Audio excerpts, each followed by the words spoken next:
अजीजान मन, आपको आपके भाई आदिल राजा का सलाम पहुंचे। मैं आपको खुश आमदीद कहता हूं सोल्जर स्पीक्स के ऊपर, जहां पे आज हम एक ऐसे मौजू पे बात करने जा रहे हैं जो कि एक सिलसिला है, जिस सिलसिले की वजह से मुझे गद्दार कहा जाता है। लेकिन मैं तो सच बोलूंगा और सच बोलना चाहिए, और मैं किसी भी किस्म के बायस के बगैर सच बोलता हूं। ये सिलसिला 2022 और 24 के दरमियान पाकिस्तान में होने वाले उन वाकयात से मुतल्लिक है, जहां पे इंडियन इंटेलिजेंस ने मुबैना तौर के ऊपर रा ने जो है RNAW ने पाकिस्तान की ISI को न सिर्फ एम्बेरस किया, बल्कि उनके तमाम तरह प्रोटोकॉल्स को बाईपास किया।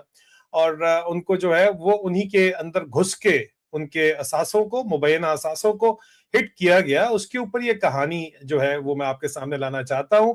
आपको पता है कि पाकिस्तान के अंदर बहुत से जो है वो मिलिटेंट लीडरशिप रहा करते थे, रहते हैं, और उसका ताल्लुक जो है वो कश्मीर की तहरीक आज़ादी से और खालिस्तान की तहरीक से उनका लिंक था। और उनको लाहौर जैसे और पंजाब के अंदर और कराची के अंदर, पाकिस्तान के बड़े शहरों के अंदर हिट किया गया। टारगेटेड उनकी जो है वो किलिंग्स भी की गई, और उसका इल्जाम भारतीय इंटेलिजेंस के ऊपर खुलेआम लगाया गया। पाकिस्तान के अंदर जो चैटर थी वो ये थी कि ये किस तरह मुमकिन है कि पाकिस्तान की फौज की प्रॉक्सी के तौर के ऊपर जिन लोगों को इस्तेमाल करती है, अपना असासा समझती थी। उस वक्त से पहले जब जनरल मुशर्रफ ने यू टर्न लिया और तमाम मामलात को जो है वो कश्मीर के अंदर कैप कर दिया, जिसको अब बेचने की कोशिश की जा रही है कि नहीं जी, ये तो आसिम मुनीर को पता ही नहीं था, वो बीबा बच्चा है, वो दूध पीता बच्चा था, उसको पता ही नहीं था। DGMI था, उसको अच्छे तरीके से पता था कि क्या मामला चल रहे हैं, और आज दिन तक उसको पता है कि क्या मामलात है। लेकिन घुस के बाकायदा तौर के ऊपर भारत ने इसका चर्चा भी बड़ा किया कि जी हमने मारा है, आपकी लीडरशिप को मारा है। और वो मामलात क्या थे उसके ऊपर मैं बात करता हूं। जनरल बाजवा का नाम बार बार यहाँ पे आया, और क्योंकि जनरल बाजवा जिस वक्त आर्मी चीफ थे, और उससे पहले वो कॉन्गो में यूनाइटेड नेशन मिशन के अंदर भी मौजूद थे, तो वहां पे पाकिस्तान की फौज के अंदर जो चैटर थी, आर्मी ग्रेपवाइन की चैटर जो थी, जो लंगर गप थी, वो ये थी कि जी बाजवा का बॉस उस वक्त मेजर जनरल बिक्रम सिंह थे, जो बाद में इंडियन आर्मी चीफ बने। उस वक्त जनरल बिक्रम सिंह ने जनरल बाजवा के रंगीन मिजाजी और रंगीन सोच को और रंगीन शौक को देखते हुए इंडियन इंटेलिजेंस को आगाह कर दिया था। और इंडियन इंटेलिजेंस ने ये चैटर थी कि उनको उसी वक्त ट्रैप कर लिया था। उनके शौकों की वजह से उनकी वीडियोस कुछ बन गई थी, और जाहिर बात है हनी ट्रैपिंग था या जो भी मामला था वो तो आज का मौजू नहीं है। लेकिन उस वक्त उनको रिक्रूट कर लिया गया था। लेकिन बाद में कहा यह जाता है, जो मेरी इतलात है वो ये है कि ना जनाब, वो तो अपनी जगह के ऊपर ठीक है, बात थी, उनके ताल्लुकात जनरल बिक्रम सिंह के साथ थे। लेकिन गालिबन इंडियन सोर्सेज ये कहती हैं कि इंडियन इंटेलिजेंस के पास या इंडियन मिलिट्री के पास बहुत ज्यादा मवाद ऐसा मौजूद था जो जनरल बाजवा के खिलाफ इस्तेमाल किया जा सकता था। लेकिन इंडियन सोर्सेज ये इल्जाम लगाती हैं कि जनरल बिक्रम सिंह ने जनरल बाजवा को बचाया, फंसाया नहीं, बचाया। जाके हम जनरल बाजवा को एम्बेरस बहुत नेक्स्ट लेवल पे जाके कर सकते थे, लेकिन हमें यह काम करने नहीं दिया गया, ऐसा दावा इंडियन सोर्सेज करती हैं। बहरहाल जो भी वजह है उसके ऊपर मैं एक अलग, अगर आप चाहेंगे तो मैं तहकीकाती रिपोर्ट, इन्वेस्टिगेटिव रिपोर्ट पेश करूंगा, कमेंट्स में जरूर बताइएगा। आज जो हम बात करने जा रहे हैं वो हम बात करने जा रहे हैं, बताने जा रहे हैं कि अगर आप ये समझते हैं कि पाकिस्तान के अंदर प्रॉक्सीज हमेशा सेफ रहती हैं, तो फिर ये एपिसोड आपके लिए शॉक थेरेपी होगा। क्योंकि पाकिस्तान के अंदर प्रॉक्सीज पाकिस्तान की महफूज नहीं रहती। न सिर्फ पाकिस्तान ने भारत के अंदर घुस के ऑपरेशन किए, मुंबई हमले का यहाँ पे जिक्र किया जाता है, और अब जनरल आसिम मुनीर के जेरे तमाम फील्ड मार्शल मुल्ला मुनीर या शाम को चाचू विस्की के जेरे इंतजाम जो काम किया जा रहा है उसकी चर्चा बहुत है, लेकिन वो हम इसका हमारा मौजू नहीं है। लेकिन इससे जुड़ा हुआ जरूर है, क्योंकि अब वो तमाम की तमाम प्रॉक्सीज को महफूज कर लिया गया है और पुलिस से उनकी सिक्योरिटी ले ली गई है। इसलिए हाफिज सईद साहब के ऊपर जो आखिरी हमला हुआ था इस सिलसिले के अंदर, वो कामयाब नहीं हो सका। और उसके भी इल्जामात बराह रास्त जेलम के करीब वो हमला था, जहां रिकॉर्ड के ऊपर तो हाफिज सईद साहब को कोट लखपत जेल में होना चाहिए, लेकिन पूरा पाकिस्तान जानता है कि वो कोट लखपत जेल में नहीं है, वो अपने घर के अंदर रह रहे थे। और उनको चोहर टाउन लाहौर में उनके घर के बाहर हमला जो है उनके ऊपर किया गया, लेकिन वो बच गए। लेकिन सवाल बड़ा सीधा सा है यहाँ पे इस वीलॉग के अंदर कि पाकिस्तान के अंदर, पाकिस्तान की जमीन पर वो लोग जो इंडिया के लिए मोस्ट वांटेड थे, इंडिया के अंदर मोस्ट वांटेड थे, वो एक एक करके कैसे जो है वो उनको टारगेट होते गए, ये बात बड़ी इंपॉर्टेंट है। और मैं एक मूवी देख रहा था जिसके ऊपर मैंने इंग्लिश के अंदर तो रिव्यू किया, लेकिन लोगों ने कहा जी आप उर्दू के अंदर भी करें, रिव्यू क्यों नहीं करते। तो मैं और सबीन मूवी देखने गए थे, बड़ा कंटेंशियस टॉपिक है। वॉर ऑफ नैरेटिव है धुरंधर मूवी की, वो मैं अलग उसके ऊपर बात करूंगा। लेकिन उसमें जो मुझे आखिर में हंसी आई उस बात के ऊपर आई, जो वो कहते हैं कि ये नया इंडिया है, अब हम घुस के मारेंगे, ये जो काम करेंगे, ये वो कॉन्सेप्ट है जो 2022 और 24 के दरमियान ये जो काम किया गया, जो मैं यहाँ पे कवर कर रहा हूं। जिस तरह एक सीरीज मैंने आपको बताया है कि वो सच जो अनकंफर्टेबल पाकिस्तान की स्टैब्लिशमेंट के लिए इसलिए है क्योंकि वो पावर के ऊपर अपनी जो ग्रिप मेंटेन रखना चाहते हैं, जो कि एक अनकॉन्स्टिट्यूशनल ग्रिप है, जो कि गैर आईनी गैर कानूनी ग्रिप है, उसको चैलेंज करता है ये नैरेटिव। तो इसलिए ये बात करना बहुत ज्यादा जरूरी है। और सबसे बड़ी बात यह है कि आईएसआई जैसी एजेंसी को आउटस्मार्ट करना इतना आसान कैसे साबित हुआ हिंदुस्तान के लिए। लेकिन अजीजान मन, यहां हम कंफर्म क्लेम्स और एलिगेशंस और रिपोर्ट्स को अलग अलग रखेंगे, क्योंकि ये इंटेलिजेंस का गेम है। प्रूफ कम और नैरेटिव यहां पे ज्यादा होता है, जो कि जारी बात है कि आप अपनी सोर्स को भी एक्सपोज नहीं कर सकते, उसको भी आपने बचाना है, और उसको बचाने के लिए आपको खुद भी नुकसान उठाना पड़ जाता है। बैकग्राउंड क्या था जो ये लोग जो पाकिस्तान के अंदर जिनको निशाना बनाया गया, टारगेट किलिंग्स यहां पे होती हैं पाकिस्तान के अंदर। पाकिस्तान और इंडिया का एक पुराना पैटर्न है, कश्मीर रिलेटेड मिलिटेंट नेटवर्क और कुछ खालिस्तान लिंक फिगर्स हैं, इन पर इंडिया ये इल्जाम लगाता है कि ये दहशतगर्द हैं, टेररिज्म है या वायलेंस को सपोर्ट करते हैं, पाकिस्तान के अंदर रहते हैं। ये बड़े अरसे से इल्जाम लगता चला आया।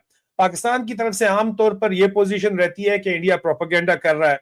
इंडिया का पोजीशन ये रहा है कि सेफ हेवंस पाकिस्तान के अंदर मौजूद हैं। जो हालिया 5 दिन की जंग थी, इसीलिए मुरीद के अंदर हाफिज जो मौलाना मसूद अजहर है, जिसको हिंदुस्तान का एक जंगी तैयारा हाईजैक करके छुड़वाया गया था, काबुल के अंदर उसको ले जाया गया था और वहां से छुड़वाया गया था, कंदाहार के अंदर, सॉरी, वहां से उनको छुड़वाया गया था, उनको भी अटैक किया जाता है। अब यहाँ ट्विस्ट ये आता है कि 2022 और 2024 के आसपास पाकिस्तान के ऑफिशियल्स और मीडिया ये नैरेटिव, ये बयानियां बहुत तेजी के साथ पेश करते हैं कि कुछ टारगेटेड किलिंग्स पाकिस्तान के अंदर हॉस्टाइल इंटेलिजेंस एजेंसीज कर रही हैं। जाहिर बात है, इशारा इंडिया की तरफ होता है, रॉ की तरफ होता है और उससे लिंक की तरफ होता है। पाकिस्तान के फॉरेन सेक्रेटरी जनवरी 2024 में कहते हैं कि हमारे पास क्रेडिबल एविडेंस है मौजूद कि जो कुछ भी हो रहा है, ये अल जजीरा इसको रिपोर्ट भी करता है कि ये रॉ करवा रही है, भारत करवा रहा है। मतलब वो मानते हैं कि हमारे अंदर घुस के हमें मार रहा है रॉ, और ये मानना जो है कोई छोटी मोटी बात नहीं है। टारगेटेड किलिंग का पैटर्न जो है, जो रिपोर्ट किया गया, वो रिपोर्ट क्या कहती है, ये बात भी जरूरी है। अजीज़, जो रिपोर्ट सामने आई है उनमें एक कॉमन थीम चलती है। कॉमन थीम क्या है कि ये टारगेटेड लोग हैं, ठीक है, ऐसे लोग जिनका इंडियन सिक्योरिटी नैरेटिव में लिंक्स कश्मीर के साथ, कश्मीर एरा में, जो कि अब 2006 के बाद 20 साल हो गए, अब वो वहां से एक्सफिल्ट्रेट कर चुके हैं। जनरल मुशर्रफ ने यू टर्न ले लिया था उस पॉलिसी के ऊपर अमेरिका के प्रेशर के अंदर, और जनरल मुशर्रफ के बाद तमाम आर्मी चीफ ने उसको इंडोर्स किया। सिर्फ उसको इस्तेमाल किया जाता है कश्मीर को, मकबूजा कश्मीर को, सियासी मकासद के लिए, उससे बढ़ के कुछ भी नहीं। जिस तरह पहलगाम में हमला करवा के इंडिया के रिएक्शन को इस्तेमाल करके फील्ड मार्शल आसिम मुनीर ने खुद को फील्ड मार्शल बना लिया, खुद को यजीद वक्त बना लिया, ठीक है। अब जाहिर बात है कि यहां पे ये जो बातचीत होती है, इसको रिपोर्ट किया जाता है और उसके बाद दावा ये किया जाता है, मतलब एलिगेशन ये लगाए जाते हैं कि कुछ केसेस में किलिंग्स जो है वो किलिंग फॉर हायर पैटर्न उसको बोला जाता है। मतलब टारगेटेड किलिंग, आपने हिटमैन हायर किए, पाकिस्तान का क्रिमिनल नेटवर्क यूज किया जाता है। जिस तरह धुरंधर मूवी के अंदर दिखाया गया कि लियारी का जो अंडरग्राउंड नेटवर्क है उसको इन्फिल्ट्रेट उन लोगों ने किया, ठीक है। और ये तो पाकिस्तानी इंटेलिजेंस एजेंसी बड़े अरसे से बात करती चली आ रही है। मुझे ये समझ नहीं आता कि जब उसी बात की कंफर्मेशन की गई हिंदुस्तान की तरफ से उस फिल्म के अंदर, तो फिर एतराज किस बात का। लेकिन चलें, ठीक है, वो एक और मौजू है, उसके ऊपर अलग बात करेंगे। लेकिन यहां कहा यह जाता है कि लोकल हायर गर्ड्स ये है, कोई आम किस्म के जो पेटी क्रिमिनल्स हैं उनको, या कभी कभार जो है ये अफगानिस्तान के ऊपर भी इल्जाम लगाते हैं कि उनकी तरफ से भी इन लोगों ने हायर करके लोगों को भेजा, और लोगों को पाकिस्तान के अंदर जो वो लीडरशिप जो 2006 से पहले कश्मीर में एक्टिव थी या पंजाब में इंडियन साइड के ऊपर खालिस्तान के अंदर एक्टिव थी, उसको टारगेट किया जाता है पाकिस्तान के अंदर। और इसको मल्टीपल मीडिया आउटलेट्स ने रिपोर्ट भी किया, तब मैं आपको बता रहा हूं। इंडिया का स्टांस इसके ऊपर क्या होता है कि इंडिया कहता है कि जनाब ये तमाम की तमाम बातें हमारे ऊपर इल्जाम लगाया जा रहा है, हम इन एलिगेशंस को रिजेक्ट करते हैं और इन क्लाइम्स को हम प्रोपेगेंडा या फॉल्स नैरेटिव उस वक्त कहा गया लेकिन धुरंधर मूवी के अंदर ये बात मान ली जाती है और work of fiction based on truth करके उस मूवी को चलाया जाता है, जिसका पार्ट 2 भी आना है। उसके ऊपर डिटेल रिव्यू में पेश करूंगा सबीन के साथ। लेकिन अब यहाँ इस वक्त ये यहाँ बात ये आती है, सवाल ये उठता है कि एक खास मॉडस ऑपरेंडाई तरीका वारदात को इस्तेमाल किया गया। लेकिन सुने, मैं यहाँ ऑपरेशनल जो है वो आपको नोवा नहीं दे रहा, ठीक है। मैं आपको बता रहा हूं, हम सिर्फ यहाँ पे हाई लेवल पैटर्न्स डिस्कस करेंगे जो पब्लिक रिपोर्टिंग के अंदर आया है। जाहिर बात है कि जो बातें इसके अलावा है वो हम प्राइवेटली करेंगे। पब्लिकली हमें बहुत सी चीजों का ख्याल रखना है, जर्नलिस्टिक कोड ऑफ कॉन्डक्ट का भी ख्याल रखना है, लेकिन फिर भी बातें हम आपको बता देंगे कि मुबैना जो मॉडस ऑपरेंडाई है, मुबैना तरीका वारदात है, गोली किसने चलाई और दिमाग किसका पीछे से था, इसके ऊपर बात करते हैं। रिपोर्ट्स का इशारा जो पब्लिश रिपोर्ट की गई उनकी तरफ से यह है कि अगर नेटवर्क वाकई रियल था, जिसके तहत हिंदुस्तानी इंटेलिजेंस एजेंसी रॉ ने पाकिस्तानी गवर्नमेंट और आईएसआई के इल्जामात के मुताबिक पाकिस्तान के अंदर घुस के इस नेटवर्क को जो हिट किया, प्रॉक्सी नेटवर्क को हिट किया, मिलिटेंट नेटवर्क को हिट किया और कामयाबी से हिट किया, तो डायरेक्ट इंडियन ऑपरेटिव का ट्रिगर पे होना जरूरी नहीं था। ये बात भी यहां पे साबित होती है। मॉडल कुछ इस तरह से डिस्क्राइब किया गया जो पाकिस्तान के अंदर घुस के ये काम किया गया कि सबसे पहले जो मुबैना स्पॉटिंग एंड सर्वेलेंस ऑपरेशन किया, टारगेट की रूटीन देखी गई, लोकेशन और उसकी मूवमेंट देखी गई। ये सब लोकल इकोसिस्टम आपको निकालता है और बताता है, लेकिन ये इंफॉर्मेशन कहां से दी गई, इसके ऊपर जो हमारे जराए दावा करते हैं कि पाकिस्तान की जो पुलिस है उसको इन्फिल्ट्रेट किया गया, उसके ऊपर खर्चा किया गया और उससे इंफॉर्मेशन लगाई गई। क्योंकि पाकिस्तान की आईएसआई भी अपने बराह रास्त तो ट्रुप्स नहीं रखती, ना ही फौज अपने ट्रुप्स इस्तेमाल करती है। पुलिस को ट्रेन किया गया है, पाकिस्तान की एसएसजी ने पुलिस को, एलीट फोर्स और कमांडर्स को ट्रेन किया है, और सिक्योरिटी की जितनी भी रिस्पॉन्सिबिलिटी है वो पुलिस को दी जाती है, क्योंकि बजट उनके पास होता है। तो जब पुलिस को दी जाती है तो पुलिस से इंफॉर्मेशन लीक हो जाती है, जाहिर बात है। और अब इसको देखा जा रहा है बराह रास्त फौज की तरफ से कमांडोज भी इन्फिल्ट्रेट करवा के मतलब तैनात करवा के डेपुटेशन के ऊपर ले जाके ये उनको उनसे ये काम करवाया जा रहा है। लेकिन ये काम अब हो रहा है, इससे पहले नहीं ये काम हुआ था, ठीक है। ये बात आप क्लियर कर लीजिए। जिस वक्त 2022 और 24 के अंदर ये तमाम पुलिस की एलीट फोर्स ये काम कर रही थी, जिससे इंफॉर्मेशन निकलवाना इतना बड़ा मसला कोई नहीं था। और उसके बाद स्पॉटिंग और सर्वेलेंस ऑपरेशन किया जाता है और उसके बाद दरमियान में इंटरमीडियरीज, दरमियान में मुबैना कुछ रिपोर्टिंग के मुताबिक दुबई में, यूएई में कुछ ऐसे लोग जो दरमियान के अंदर, ये आईएसआई वालों ने खुद कहा कि जितना भी पैसा दिया गया ये दुबई से दिया गया इन ऑपरेशन के लिए। इनफॉर्मल पेमेंट चैनल्स का जिक्र आता है, मतलब हिंदुस्तान बराह रास्त अपने साथ डिस्टेंस क्रिएट करता है पाकिस्तान के अंदर। जो भी ऑपरेशन हुए, जो भी हुए हो रहे हैं, उनसे अपने आप को डिस्टेंस करके through third party, through Dubai ये लोग आते हैं, ठीक है। और यहाँ पे लेकिन जो भी काम किया गया वो हिंदुस्तानी एजेंट्स नहीं करते, लोकल्स से एग्जीक्यूशन करवाई जाती है। जो शूटर्स हैं वो आम जो पेटी क्रिमिनल्स होते हैं या हाइड गन्स जिनको कहा जाता है, उनको डिस्क्राइब यहाँ पे किया गया। जितनी भी रिपोर्टिंग हुई, यानी क्राइम जो वर्ल्ड है या अंडरवर्ल्ड है या माफिया है पाकिस्तान का, उसको टूल बनाया गया, जिस तरह धुरंधर मूवी के अंदर दिखाया गया है ये तमाम का तमाम मामला। ये वो मॉडल है जहां स्टेट वर्सेस स्टेट के बजाय क्रिमिनल अंडरवर्ल्ड और उनके कटआउट्स का लेयर आ जाता है, और फिर डायरेक्ट एट्रीब्यूशन मुश्किल हो जाती है कि ये वाकई रॉ ने किया ये काम।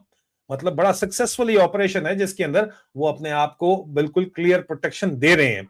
अब आपका जो स्ट्रॉन्गेस्ट एंगल है वो ये है कि प्रोटेक्शन पुलिस से आई और पुलिस लीकी है, ठीक है। ये बात ध्यान में रखेगा जो मैंने आपसे पहले बात की है। अजलमन, यह सबसे ज्यादा डेंजरस आयरनी ये है कि अगर कुछ लीडरशिप लोकल प्रोटेक्शन के ऊपर डिपेंडेंट थी, जो मिलिटेंट लीडरशिप थी, और वो प्रोटेक्शन पुलिस लेवल अरेंजमेंट से चल रही थी, तो फिर वो पुलिस लेयर सबसे ज्यादा वनरेबल होती है। जिस तरह उसको किया गया, उसको ब्राइबरी दी गई, उसके ऊपर पैसे होते हैं, लीक्स का रिस्क होता है, क्रिमिनल नेटवर्क्स का पुलिस के साथ ओवरलैप होता है। क्रिमिनल्स पंजाब में खासतौर के ऊपर क्रिमिनल्स ही को नवाज शरीफ साहिबान जो शरीफ बरादरी है उनके ऊपर इल्जाम फौज लगाती है कि जनाब इन्होंने कंटुट्टों को पंजाब के पुलिस के अंदर भर्ती कर दिया। और पंजाब में मुख्तलिफ CCD type department, counter terrorism department, और नया इस वक्त डिपार्टमेंट जो बनाया गया है वो पुलिस के करप्ट तरीन अफसरान को आईएसआई ने खुद ओके दिया है। नए डिपार्टमेंट्स क्रिएट किए गए हैं 5 से 6 अरब रुपए के बजट के साथ, जो है वो यहाँ पे डीआईजी चट्टा टाइप किस्म के लोग लगाए गए हैं जिनके ऊपर क्रिमिनल केसेस की बहुतात है और बहुत दफा उनके ऊपर इन्वेस्टिगेशन हो चुकी है, लेकिन उनको पेंडिंग करके इनको लगा दिया गया वापस अपने काम करवाने के लिए। तो इनको इन्फिल्ट्रेट करना, पैसे के जरिए खरीदना बहुत आसान होता है और इंफॉर्मेशन का बाजार है, बोली लगाओ और खरीद लो। बोली में कहां पे किसके लिए कौन सी डिप्लॉयमेंट हुई हुई है वो डिप्लॉयमेंट पता चल जाती है, इंफॉर्मेशन पता चल जाती है।